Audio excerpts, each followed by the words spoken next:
I called my father, a month before the book came out, and I said, Dad, I'm so worried it will be read as gossip in our neighborhood. Have I told things I shouldn't have about the church and about family? I'm so nervous. And he goes, don't worry about it. No one's going to read it anyway. We all have powers.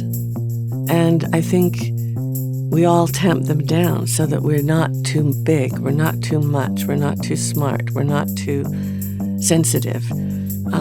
So I think just being a woman in a misogynist culture, I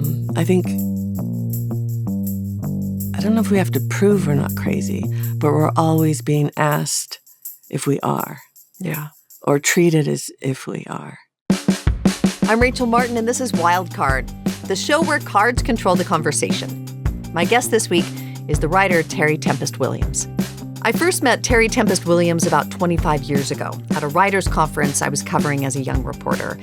Terry was raised in the Mormon church, but she had created a more expansive kind of spirituality for herself that made a huge impression on me. To this day, Terry's writing always reorients me towards what is good, what is beautiful, and what is true. Her new book is called The Glorians, and I am so very happy to welcome Terry Tempest Williams to Wildcard. Hi!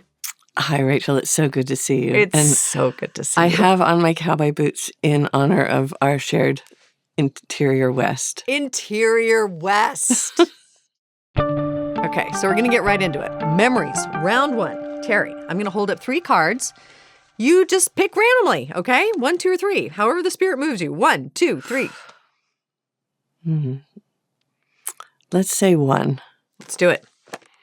What activity gave you a sense of freedom as a kid? Watching clouds.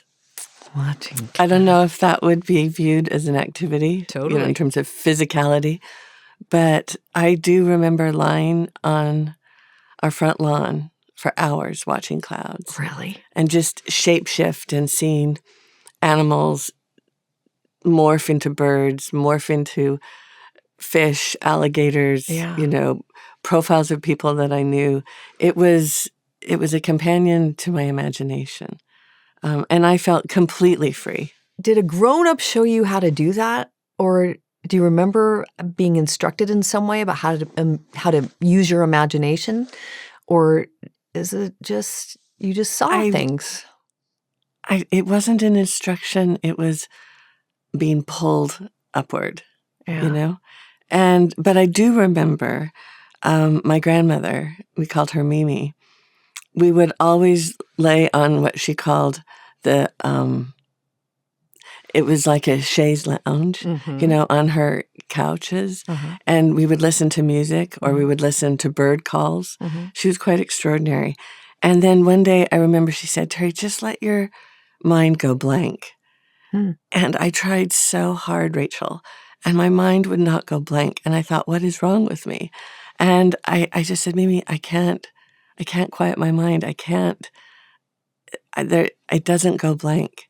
And I don't remember what she said, but I think it's somehow connected to the clouds, because when I was watching clouds shapeshift, my mind was completely present and focused. And that was the closest I could come to having an empty mind. Yeah. Okay, let's keep going. 3 more cards. 1, 2, or 3. 3. Were you obsessed with a particular cosmic question as a kid? Was I obsessed with a particular cosmic question? Mm-hmm. You can define as cosmic however you want. I was incapacitated by ritual. Incapacitated by ritual. I had to perform my own rituals, or I felt the world would be out of balance, or something would happen to our family. We would go to Capistrano every year like the swallows. We would return. And before we left, I just remember my father honking or my uncle honking with all the kids in the station wagons, because I knew I had to be the last one, and I would go down to the water and I would perform these hand patterns at the edge of the sea, and then I would know that we could return again. And if I didn't, something would happen. So this is borderline superstitious. It was not even superstitious. This was my belief. This was your belief, yeah.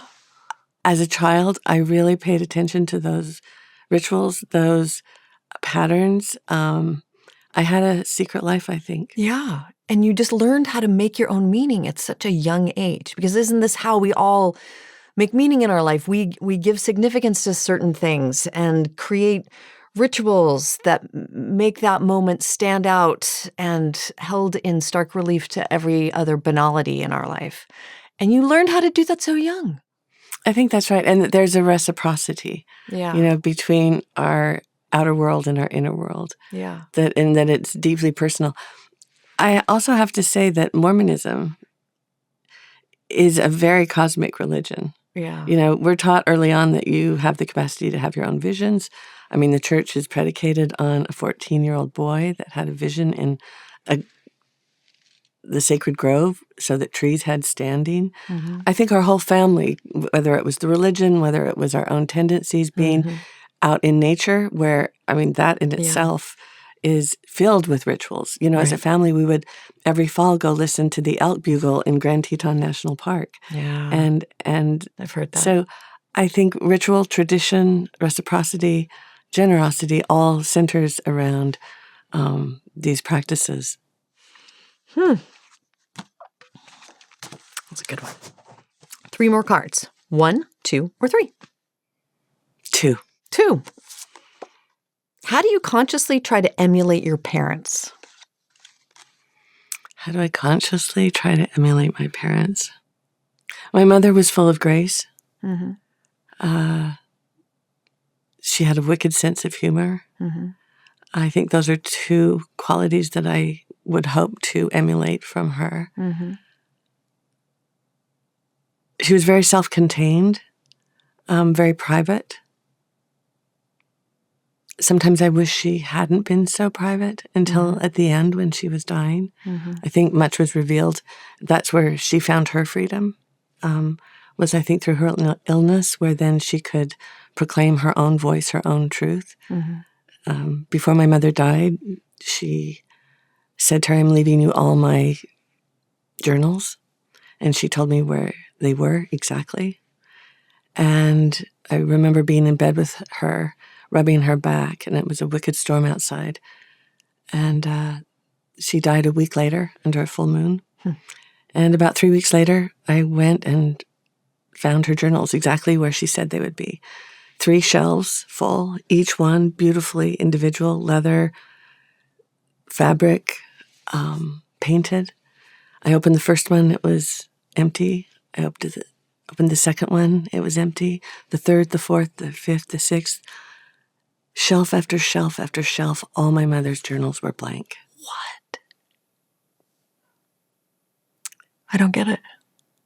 I didn't either. It was like she died twice.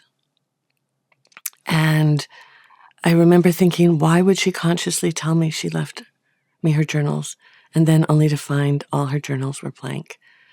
Was she saying, please write?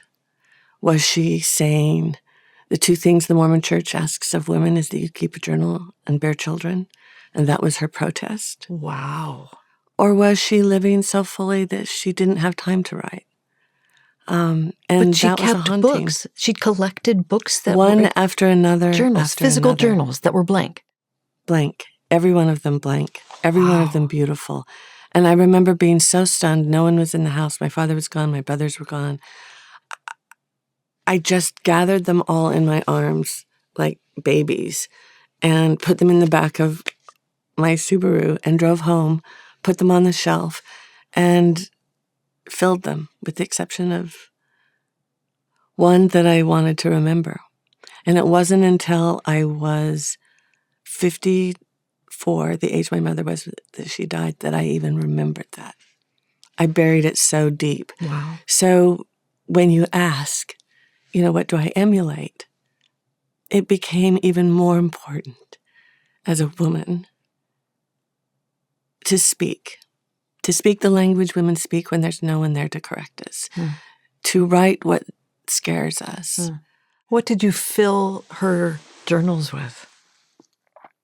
Because presumably you were keeping journals of your own. Have you always been? That's the one thing I've been faithful to. Yeah. My journal. That's I live twice. I live in the world, and then I record it. So it's a mirror. What did I write about? I wrote about grocery lists. I wrote about the birds I saw. I wrote about what Brooke and I did. Yeah. Just Your day-to-day husband. things. Nothing profound. And then a phrase came to me, and I think it had everything to do with voice, when women were birds. Bird song, morning, evening, vespers. How do we as women find our voice, use our voice, keep our voice? And when we lose it, how do we retrieve it? So that's what my mother gave me.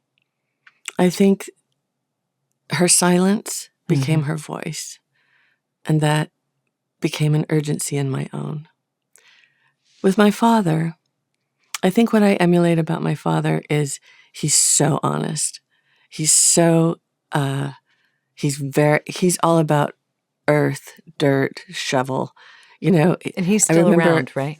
He's 92. Gosh. And I can tell you two accounts. One, I wrote a book called Refuge, and it was about the rise of Great Salt Lake and the death of my mother. And I called my father, a month before the book came out, and I said, Dad, I'm so worried it will be read as gossip in our neighborhood. Have I told things I shouldn't have about the church and about family? I'm so nervous. And he goes, don't worry about it. No one's going to read it anyway.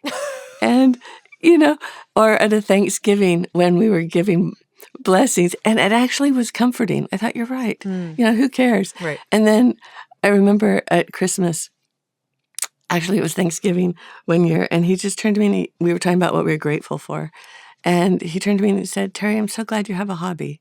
And I thought, golf, croquet, He meant writing? You meant your life's work? He meant work? writing. And then my favorite is with this last book called The Glorians, I gave my father a copy. There's a chapter in there called My Father's Roses. At 92, that's his joy. And I handed it to him very reverentially. And he picks it up and he looks at it, turns it upside down, turns over like he's checking machinery, kind of kicks the tires, looks at the covers, opens it, flips through the pages, reads a paragraph or two, closes it, and he goes, Terry, every writer deserves a clunker. Come on. But doesn't this hurt you? No, I think it's hilarious, and it's just, this as well as I do, living in Idaho, born in Salt Lake City. You can't, in the West, you can't take yourself so seriously. That's true. You can take the weather seriously. And if you do, there will be someone right next to you who's going to knock you right down.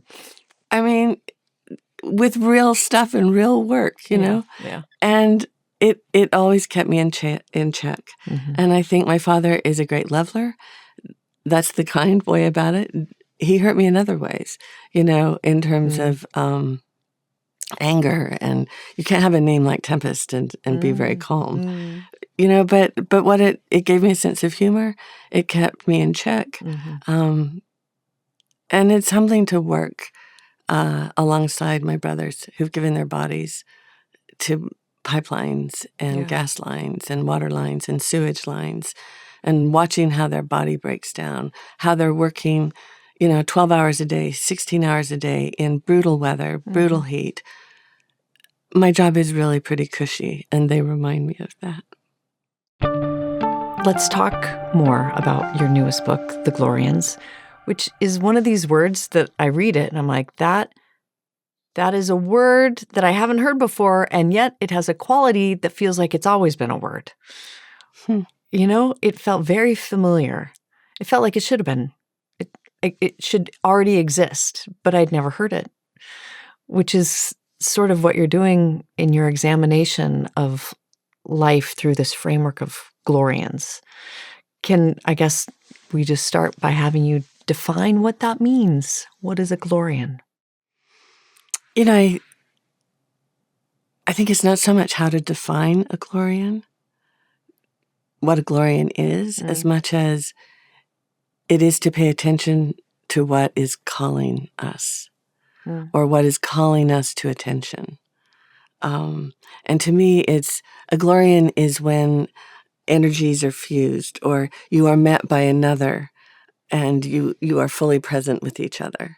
And there are so many different kinds of Glorians that you include in your book. A very special tree at Harvard, the divinity tree. A dear friend of yours, a Ukrainian writer who was a poet, who was a dear friend of yours, who was trying to document war crimes in Ukraine. She was killed in a strike. Another Glorian, your cat, Jade. I mean, there's such disparate, on the face of it, there's such disparate beings. And yet there's a through line that connects them that seems to me, you tell me if I'm wrong, it's just about being awake to life, just being aware of the natural world, being aware of sacrifices that people are making. There's an awareness that undergirds your epic documentation of the Glorians. I appreciate you seeing it that way. In my mind, it's really an answer to Simone Weil when she says, attention is a prayer. Mm-hmm. I think if we are present, we will know what to do. And at a time when there's so much uncertainty in the world, and I don't know about you, but there are days I think, can I even get up? Mm-hmm. And I realize my own privilege, but I think we're all struggling on some level. What are we reading The Onion or are we reading the New York Times? Is this Saturday Night Live or is it the inaugural address? Right. I hardly know where we are at any given moment. And in the midst of the chaos, there is this pulse of the holy ordinary, be it an ant, be it, like you say, Jade, a kitten that I had while I was at Harvard. I love the expression. I love that articulation, the holy ordinary. Yeah. And that is going on all the time. And I think it is by paying attention to realize the gift of water in drought, mm-hmm. a flash flood in the desert, a body of water, Great Salt Lake, that no one can drink and now is in retreat. It's everywhere. It's all around us. It's birdsong in the morning, the robins. It's being in New York City and seeing the leaves coming out and drawing the warblers in on migration. Everywhere we look, there is beauty. And living in the desert is particularly poignant right now because we are in drought. Mm-hmm. And 2 summers ago, we had 5 flash floods in a matter of weeks. Mm. And how do you make sense of that? Mm-hmm. What do you do with that? I can tell you that our landscape around our home in our community of 250 people, you could say it was devastated. You could also say it was transformed. And I choose to see it as being transformed. And I think that if we are living a sensorial life, if we are living a life of our senses, then that demands that we be present. Mm-hmm. And if we're present, we will know how to act. We will know how to respond to the holy ordinary around us. Nothing is more ordinary in the desert where I live than flash floods, than wind, water, and time. Mm. And that erosional landscape that drew us there, we've been there 30 years, mm-hmm. may be the very qualities that forces us to leave. So we are in times of immense radical change. Maybe we always have been. But I think with climate, we're particularly aware and acute to that. So how do we see it as a time of transformation and evolution rather than devastation and despair? I think the holy ordinary, the world around us, shows us that again and again and again. Round 2. Insights. 3 new cards. 1, 2, or 3? 2. 2. During which season do you feel most yourself?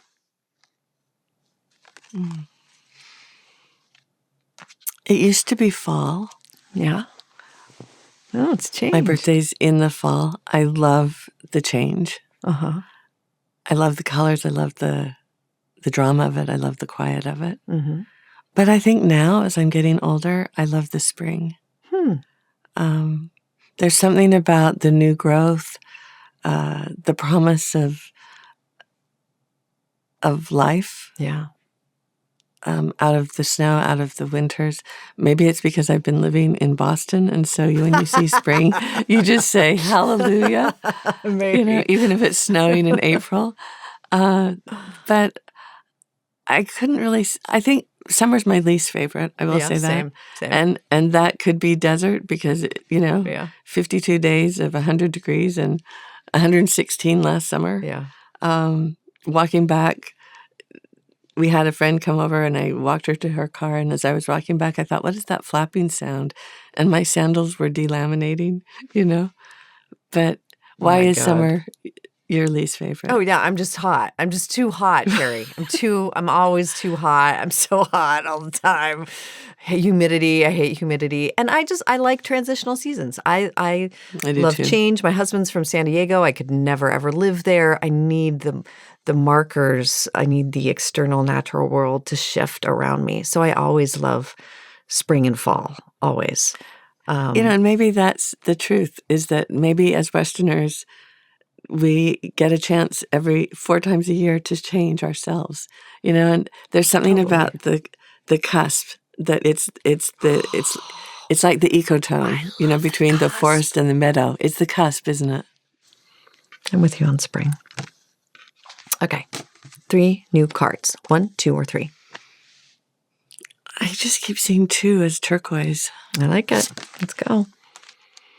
What's something you still feel you need to prove to people you meet?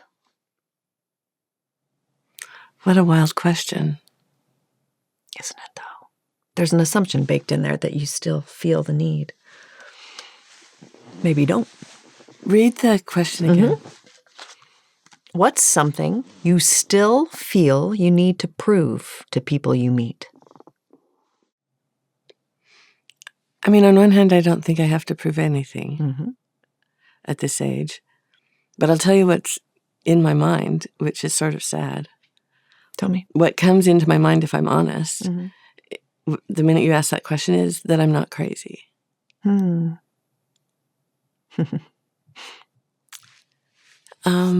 Because I think when you live on the edge and when you see things and feel things and are as porous as I believe we all are, I'm just aware of my own porosity. I think people think you're crazy. And I think as women who have certain powers, we all have powers.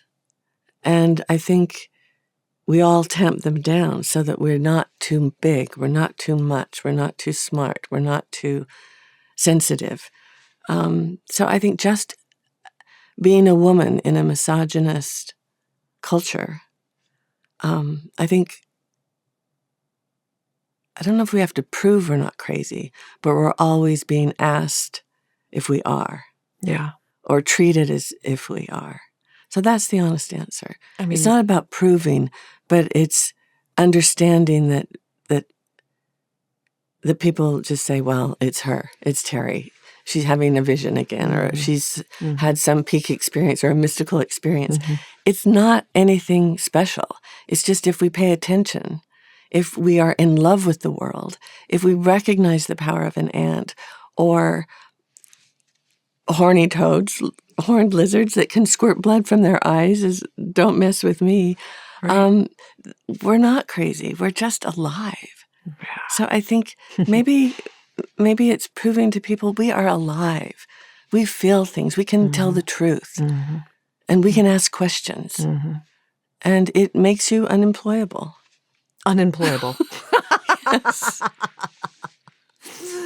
I mean, let's be clear. If we lived in a different time in these United States, you would have been like put into the ocean with a stone wrapped around your foot and drowned as a witch or burnt at the stake because, you were in my And there's mind. metaphors for that, you know? Yeah. But you are a woman who is tapped into the world, and the men who ruled the thing back in the day weren't so keen on those kind of people. Well, women in Rachel, particular. you know, you were born in Salt Lake City. I've lived in was. Salt Lake City, and that's a tough town to be a strong woman, Yeah. you know? And I think it's what I've had to fight against. Mm-hmm.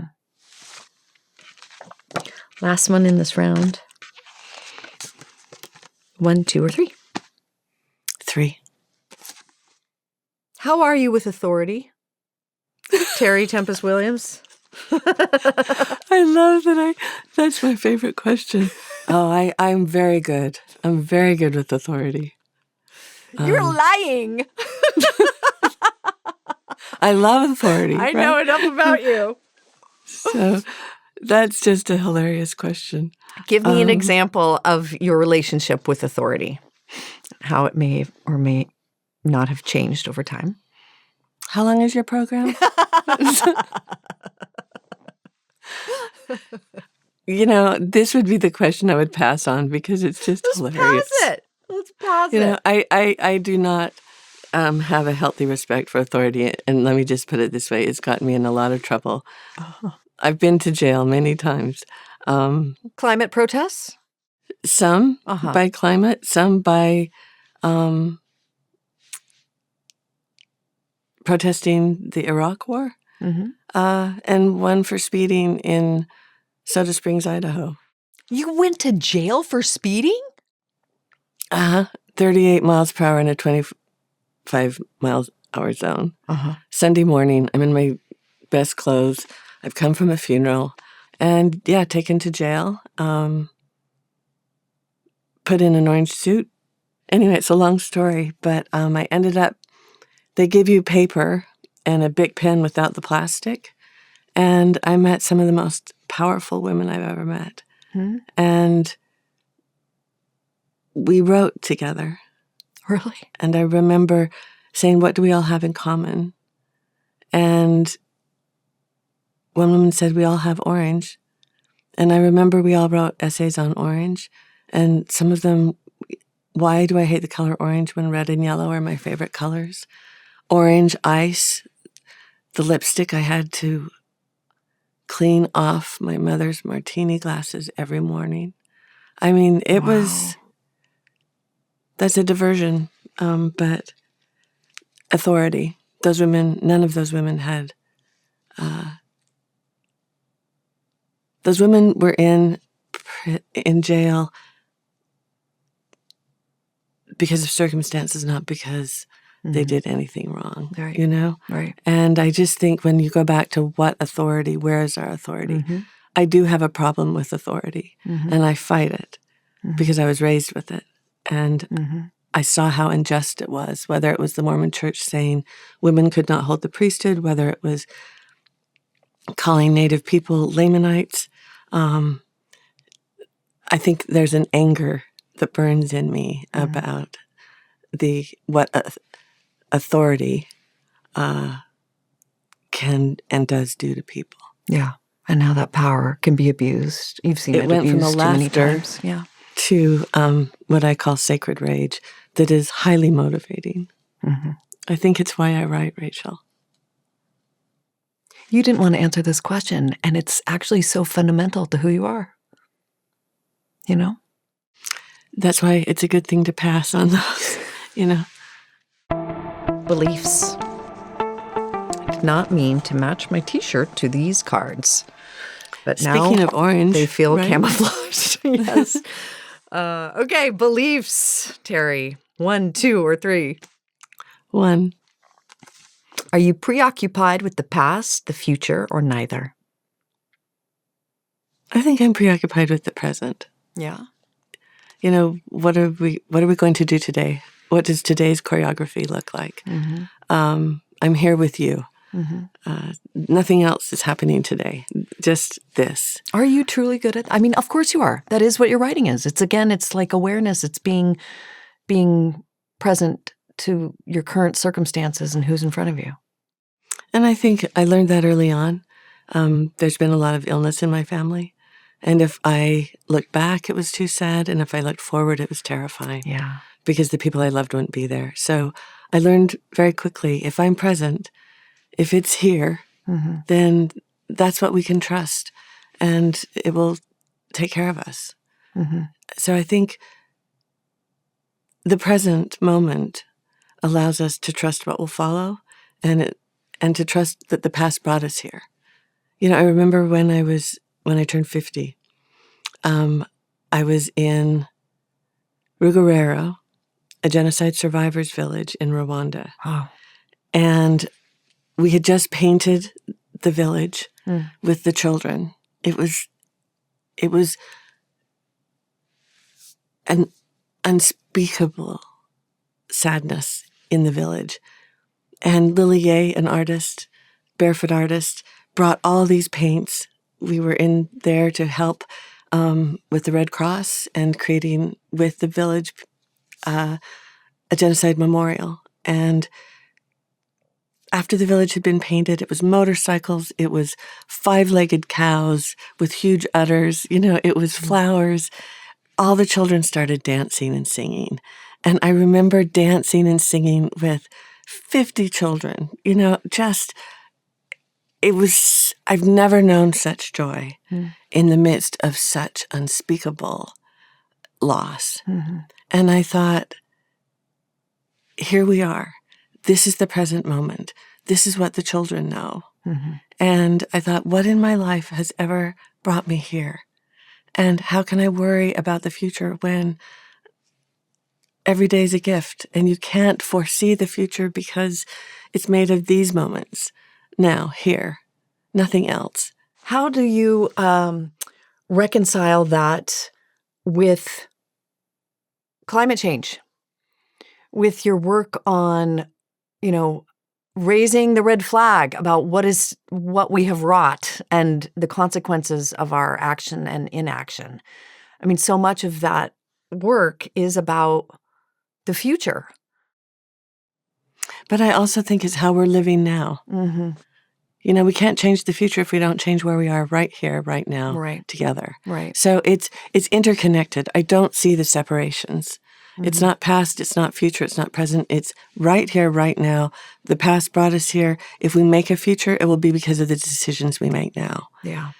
So I see it as an interweaving. Again, it's an ecological point of view. It's where we all have our niche. Again, it's the holy ordinary. It's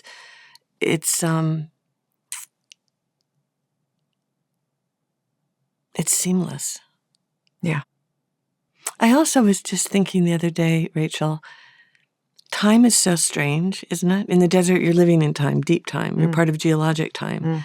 But I was thinking, when I'm present, we have all the time in the world. And when I'm not present, it's like time goes so slow. I just think, really? It's been 5 minutes? Whereas if I'm present, it's both endless and it's like, really? We've been talking for 5 hours? Yeah. It's like that. Yeah. It's like that. Yeah. 3 new cards. 1, 2, or 3? 2. Have you made peace with mortality? Yes. Yes. I just turned 70. And there's a horizon. There's a horizon now. Speaking of future. But I have been with the people I've loved the most in their passing. I was breathing with my mother as she was dying and saw that last breath and saw her look at my father when he walked in and their eyes met. I've been a witness to death. I was with my brother, as was our family. My brother's death by suicide, we watched and participated in his cremation, even the grinding of his bones and feeling the last heat of his life. And I remember as Mr. Rabe, who oversaw the cremation, when he poured the bone and ash into this box and we waited. It was 8 pounds 4 ounces, the same weight that my brother's birth weight was. And I was with my grandparents when they died. And holding Mimi's hand as she was dying, she looked like Socrates. She had cancer. She had no hair. But I looked at her and I said, Mimi, you look like Socrates. And she just smiled. And then she looked up and she said, oh, can't you show Terry? She would be so excited. I don't know what she was seeing. I don't know if it was in her mind. I don't know if it was God. I don't know any of it. But I knew she wanted to share it in that moment. Yeah. And I'm not afraid of death. That's what I was going to ask. It sounds like fear is not a part of your thought process when it comes to dying. I'm afraid of this interview. I'm afraid of, getting in trouble, at Harvard. I'm afraid of a million things. I'm always afraid, but it doesn't stop me. Yeah. But I'm not afraid of death because death is life and death is the tree that's merging into the ground. Mm-hmm. It's the dust that I want to rub all over. When I was just in the redwoods and I watched this huge tree just disintegrating horizontally. And there was this fine, fine powder. And I picked up some and my instinct, I just wanted to rub it all over my face, my arms. Yeah. It's like, what can this tree tell me in death so that I might live more fully? I'm just curious. This is a highly personal question, but do you want to be cremated? I don't. You don't? I don't. It was like rocket fuel. When we carried my brother's body, Hank and I, my youngest brother, into the retort and closed that door and locked it. And then Mr. Rabe turned on those engines. It was like rocket fuel. And as not one natural, yeah. And the energy use, we tend to think that's a practice, but we live in a place where we have green burial laws. Mm-hmm. And so Brooke and I have our Pendleton blankets picked out. I just want to be wrapped in a blanket and put in the ground. And if a flash flood carries me away, my neighbors will know, and they'll just put me back in the ground. And we picked our plots during the pandemic. You did? We thought, we may go with, yeah. So we might as well know where we're going to be. So we bought 2 plots in the Castle Valley Cemetery. And Brooke said, it was $500 each. They're very inexpensive. And Brooke said, how will we know? And I said, we'll know. We'll just know. Like, how will you know which site? Yeah. Brooke said, I liked these people. I'd like to be in their neighborhood, And I said, well, I'm really much more solitary. I want to be on the edge with a good view. So we had these discussions, and we walk in, and all of a sudden, we both just went here. And it was on the edge in the corner, but they'd already been dug by badgers. And I just thought, we don't even have to dig, That's perfect. It's just all there. That's and perfect. So it was a wonderful way. It wasn't even about the afterlife. It was about the underground. Yeah. So we know where we'll be buried. Last one. 1, 2, or 3. Will you pick one for me? Yep. That's the one I want to ask you. Is there anything in your life that feels like praying?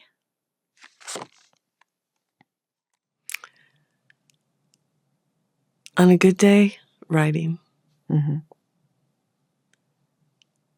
Listening.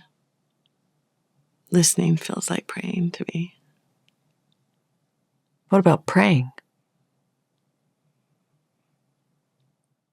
When I went to the divinity school, I learned how to pray again. Mm-hmm. Not because I had to, but because I wanted to. And I got on my knees. And what I learned was that praying wasn't about asking or even gratitude, but really listening. And so I think the decade that I've spent at the Harvard Divinity School, I realize how much I don't know. And in many ways, what I know isn't valued in the same way. Because what I know are the names of birds, because that's what I cared about when I was young. and I still do. And the birds, to me, are the links to everything else, whether it's women's voice, whether it's ecological health, or whether it's looking upward at a night sky of stars, birds. But I think prayer to me is about listening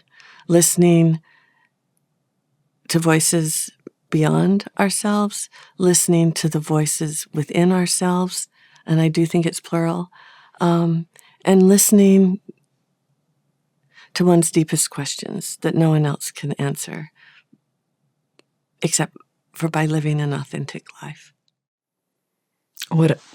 This is also a highly personal question, but I'm just going to ask anyway. What are your prayers today? What feels urgent to you? Can we love ourselves enough to change? Can we love each other enough to change? Can we embrace change in all of its manifestations? That's my prayer. And can we create the kind of changes necessary together to thrive on this planet, the only planet that we will ever call home? That's my prayer. That we can realize all that binds us together rather than what tears us apart. And that we can have the hard conversations, that we can ask the difficult questions, and that we can listen, and that we can be changed by one another. Terry Tempest Williams, we end the show the same way every time, with a trip in our memory time machine. In the memory time machine, you go back and revisit one moment from your past. It's not a moment you want to change anything about. It's just a moment you'd like to linger in a little longer. And I'm sure you have many. But what is the memory that comes to the fore? Honestly, it's sitting on the river with Brooke, and we watched a hatch of mayflies. And we realized they would only live one day. And in that moment, it was perfect. Terry Tempest Williams, her newest book is called The Glorians. It was such my pleasure to get to do this with you. Thank you. Thank you so much. And take special care. If you like this episode, and I hope you did, you can drop us a comment and let us know. We love hearing from you, truly. You can also like the video and subscribe to the channel to get more from Wildcard.